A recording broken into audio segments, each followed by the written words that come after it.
సరే ఏంటి మాజీ ఎమ్మెల్యే వల్లభనేని వంశీకి మరో షాకు. సత్యవర్ధన్ కిడ్నాప్ కేసులో మార్చి 28 వరకు రిమాండ్. ఆత్కూరు భూ కబ్జా కేసులో వంశీని ఏప్రిల్ 1 వరకు కూడా రిమాండ్ విధిస్తున్నారు. ఇక ముగిసిన పోసాని కృష్ణమురళి ఒకరోజు సిఐడి కస్టడీ, మరోసారి పోసాని కస్టడీకి కోరే అవకాశం. ఏంటి వీళ్ళిద్దరి పరిస్థితిని? ఈ పోసానిది ఎండ్లెస్ నిత్య ధారావాహిక అది.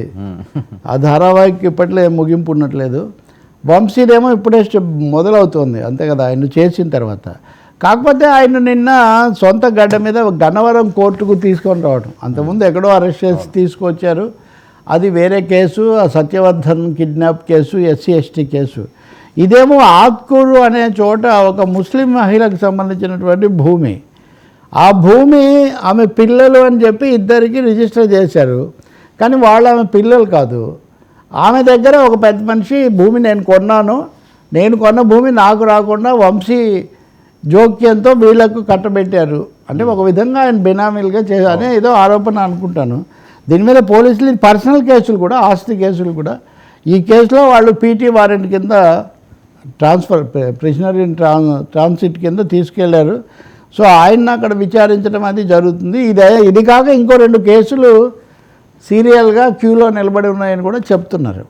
అయితే వంశీ గన్నవరం వెళ్ళినప్పుడు మటుకు అంత ముందులా కాకుండా ఆయన భార్యను, అడ్వకేట్లను ఇదంతా కూడా కలుసుకున్నారు. అది ఆయన ఆకారంలో కూడా కొంచెం తేడా అది కనిపిస్తుంది. జైల్లో ఉన్నారు కదా.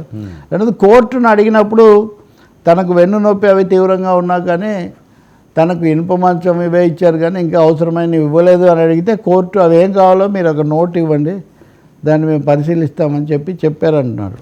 సో అది ఇంకా ఒక కొలికి రావాలి వంశీ కేసు. ఇంకేమేమి కొత్త కేసులు వస్తాయో కూడా మనం చూడాలి.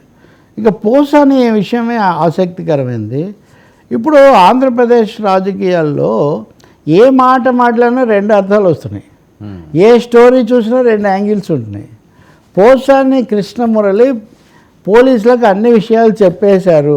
నేను పూర్తిగా సాక్షి స్క్రిప్ట్ ఫాలో అయ్యాను, సాక్షి వాళ్ళు పిలిచి నన్ను ఇంటర్వ్యూ చేయమన్నారు, ఫలానా విధంగా చెప్పమన్నారు, కాబట్టి నాకేం తెలియదు, నేను చెప్పిందంతా వాళ్ళదే, ఈ స్క్రిప్ట్ వాళ్ళదే, తప్పు వాళ్ళదే అని చెప్పాడు. చెప్తే వాళ్లకు పోలీసులు నోటీస్ పంపించారని ఒక వార్త.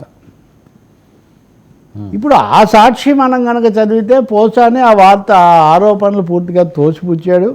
నాకెవరు ఏం చెప్పలేదు, నేనుగానే చెప్పాను అని ఆయన చెప్పారు.